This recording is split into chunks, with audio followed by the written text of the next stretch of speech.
30장 6절로 가지고 하나님의 말씀을 나누도록 하겠습니다.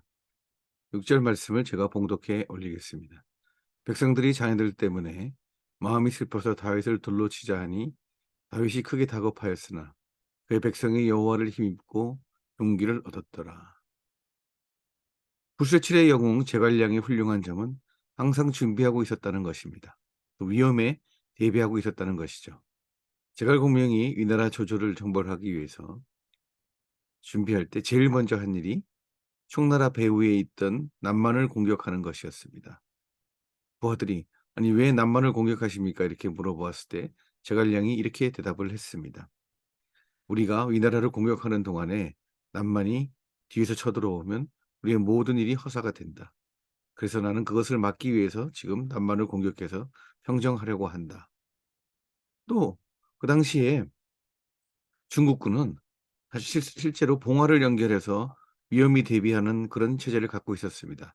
즉 적이 만약에 쳐들어오게 되면 봉화를 올려서 속기 회군할 수 있도록 하는 것이죠. 근데 오늘 다윗은 아주 치명적인 실수를 합니다.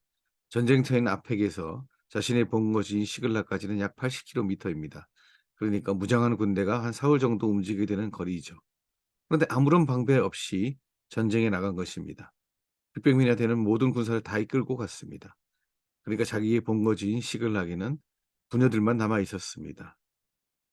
더더군다나 자기가 최근에 아말렉을 공격해서 아말렉의 모든 백성들을 멸절시킨 일이 있습니다. 그렇게 되면 더욱더 아말렉이 복수할 거라는 걱정도 했어야 되는데 어떠한 연락처에도 남기지 않고 쳐들어간 것입니다. 그리하여 돌아와서 보니 남자들은 다 죽고 여자들과 어린이들은 포로로 잡혀갔습니다. 히브리어 원문을 보면 너무너무 슬퍼하는 것으로 나옵니다. 마치 우리나라 말처럼 창자가 끊어지는 그런 슬픔을 겪은 것이죠. 거기에다가 분노하는 군사들이 반란을 일으키고자 합니다.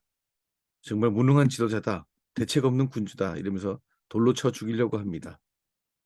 정말 다윗으로는 절대절명의 위기에 처한 것이죠. 그런데 다윗의 훌륭한 점은 바로 이때 나옵니다. 사울과 다르게 다윗은 제사장 아비아다를 불러서 하나님의 뜻을 먼저 묻습니다. 하나님의 뜻이 구하는 것이라고 그들을 가서 구할 수 있다고 나오자 리더십을 발휘해서 부하들을 이끌고 이번에도 역시 600명을 다 이끌고 찾으러 갑니다.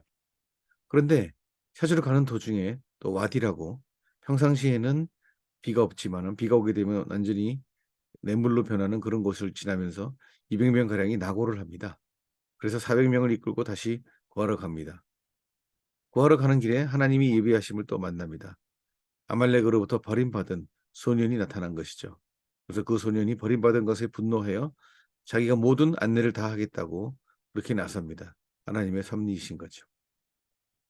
이 말씀은 오늘 우리에게 어려울 때일수록 하나님께 의지하라는 교훈을 줍니다. 다윗은 절대절명의 위기를 맞이했습니다. 가족을 잃고 비탄에 빠져 있는데 부하들마저 반란을 일으키고자 합니다.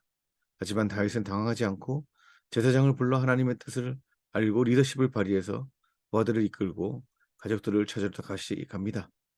또 하나님이 이집트 소년을 보내서 도와주십니다.